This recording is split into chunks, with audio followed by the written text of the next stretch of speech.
Hi friends, Padmas mini കിച്ചണിലേക്ക് എല്ലാവർക്കും സ്വാഗതം. ഇന്ന് ഞാൻ ഉണ്ടാക്കുന്നത് എല്ലാവർക്കും ഒരുപോലെ പ്രിയപ്പെട്ട ഉണക്കമീൻ കറിയാണ്. ചേമ്പ് കൊണ്ട് വളരെ വ്യത്യസ്തമായ രീതിയിലാണ് ഞാൻ ഈ കറി തയ്യാറാക്കുന്നത്. ഈ കറി അതിഗംഭീര ടേസ്റ്റാണ്. നല്ല ടേസ്റ്റിയായ നമ്മുടെ ഉണക്കമീൻ കറിയുടെ റെസിപ്പി എങ്ങനെയാണെന്ന് നോക്കാം. ഈ സമയം ഇനി സബ്സ്ക്രൈബ് ചെയ്യാത്തവരുണ്ടെങ്കിൽ ഒന്ന് സബ്സ്ക്രൈബ് ചെയ്യണേ. ഫ്രണ്ട്സിനും റിലേറ്റീവ്സിനും ഷെയർ ചെയ്യാനും മറക്കരുതേ. കറിക്ക് വേണ്ടി ഉണക്ക 2 അയല ഞാൻ എടുത്തു. ഇതിൻ്റെ ഉപ്പൊന്ന് കളയാൻ വേണ്ടിയിട്ട് നമുക്ക് അരമണിക്കൂർ വെള്ളത്തിലിട്ട് വയ്ക്കാം. അരമണിക്കൂർ കഴിഞ്ഞ് തൊലി കളഞ്ഞ് നന്നായി കഴുകി വൃത്തിയാക്കി കട്ട് ചെയ്ത് ഒരു 15 മിനിറ്റ് കൂടി വെള്ളത്തിലിട്ട് വയ്ക്കാം.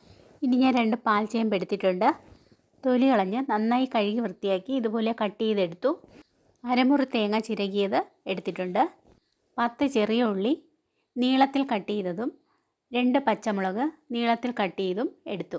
ഒരു നെല്ലിക്ക വലുപ്പത്തിനുള്ള പുളി കുറച്ച് വെള്ളത്തിൽ കുതിർത്തെടുത്തിട്ടുണ്ട്. ഇനി ഒരു ചട്ടിയിലേക്ക് കട്ട് ചെയ്തെടുത്ത ചേമ്പ് കഷ്ണങ്ങൾ ഇടാം. ഇനി അതിലേക്ക് പച്ചമുളകും ചെറിയ ഉള്ളിയും ആഡ് ചെയ്യാം. ചേമ്പ് വേകാൻ ആവശ്യത്തിന് വെള്ളം ഒഴിക്കാം.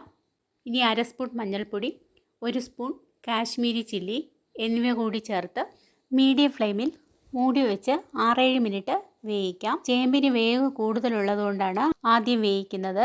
ഈ സമയം നമുക്കൊരു വലിയ മിക്സി ജാർ എടുക്കാം. അതിലേക്ക് തേങ്ങ ആഡ് ചെയ്യാം. 1/2 സ്പൂൺ കാശ്മീരി ചില്ലി, കുറച്ചളവിൽ മഞ്ഞൾപ്പൊടി, 1 കപ്പ് വെള്ളവും ചേർത്ത് നന്നായി പേസ്റ്റ് രൂപത്തിൽ അരച്ചെടുക്കാം. ചേമ്പിനോടൊപ്പം 1 സ്പൂൺ കാശ്മീരി ചില്ലിയും 1/2 സ്പൂൺ മഞ്ഞൾപ്പൊടിയും ചേർത്തിട്ടുണ്ടായിരുന്നു. ടോട്ടൽ 2.5 സ്പൂൺ മുളക് പൊടി ചേർത്തിട്ടുണ്ട്. 7 മിനിറ്റ് കഴിഞ്ഞു.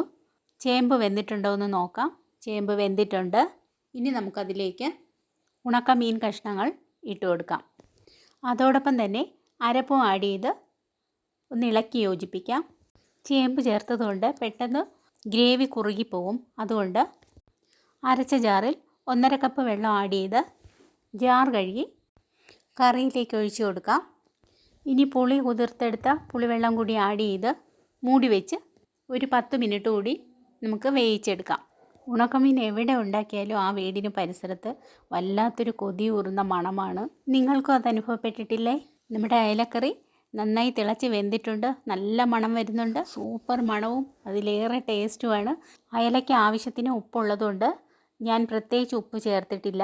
നിങ്ങൾ ഇതുപോലെ ചേമ്പ് കൊണ്ട് ഉണക്കമീൻ കറി വെച്ച് നോക്കൂ. സൂപ്പർ ടേസ്റ്റാണ്. ഫീഡ്ബാക്ക് അറിയിക്കാനും മറക്കരുതേ. നല്ല ചാറോട് കൂടിയ നമ്മുടെ മീൻ കറി റെഡിയായിട്ടുണ്ട്. ഇനി സ്റ്റൗ ഓഫ് ചെയ്യാം. ഇനി ഒരു കടായി അടുപ്പത്ത് വയ്ക്കാം. 1 ടേബിൾ സ്പൂൺ വെളിച്ചെണ്ണ ഒഴിക്കാം. വെളിച്ചെണ്ണ ഒന്ന് ചൂടാകുമ്പോൾ ലോ ഫ്ലെയിം ആക്കുക. 1/2 സ്പൂൺ കടുകിട്ട് പൊട്ടിക്കുക. ഇനി അതിലേക്ക് 4 ചെറിയ ഉള്ളി ചെറുതായി കട്ട് ചെയ്തതും 3 വറ്റൽമുളക് കട്ട് ചെയ്തത് ചേർക്കാം. കുറച്ച് കറിവേപ്പില ആഡ് ചെയ്യാം. ഇതെല്ലാം നന്നായി ഒന്ന് മൂപ്പിച്ചെടുക്കാം. മൂത്ത് തുടങ്ങിയിട്ടുണ്ട്. ഇനി അതിലേക്ക് 1/2 സ്പൂൺ കാശ്മീരി ചില്ലി ആഡ് ചെയ്ത് മുളക് പൊടിയുടെ പച്ചച്ചുവ മാറുന്നതുവരെ ചൂടാക്കി സ്റ്റൗ ഓഫ് ചെയ്തതിന് ശേഷം നമുക്ക് മീൻ കറിയിലേക്ക് ഒഴിച്ചു കൊടുക്കാം. കടുക് താളിച്ചതും കൂടെ ചേർത്തപ്പോൾ സൂപ്പർ മണം വരുന്നു. കൊതിയൂർന്ന മണമാണ്. നിങ്ങൾ ഇതുപോലെ തന്നെ ഉണ്ടാക്കി നോക്കൂ. ഇതുപോലെ കറി ഉണ്ടാക്കി കഴിച്ചാൽ മാത്രമേ അതിൻ്റെ യഥാർത്ഥ ടേസ്റ്റ് അറിയാൻ പറ്റത്തുള്ളൂ. ഞാൻ ഇനി ഈ കറിയിലേക്ക് കുറച്ച് കറിവേപ്പിലയും കൂടെ ആഡ് ചെയ്യുന്നുണ്ട്. ഈ വീഡിയോ നിങ്ങൾക്ക് ഇഷ്ടമായെങ്കിൽ സബ്സ്ക്രൈബ്, ഷെയർ, ലൈക്ക്, കമൻറ്റ് എന്നിവ ചെയ്യണേ. ബെൽ ബട്ടൺ കൂടി ക്ലിക്ക് ചെയ്യണേ. നാളെ പുതിയൊരു ഈസി റെസിപ്പിയുമായി വരുന്നതാണ്. അതുവരെ എല്ലാവർക്കും ഗുഡ് ബൈ.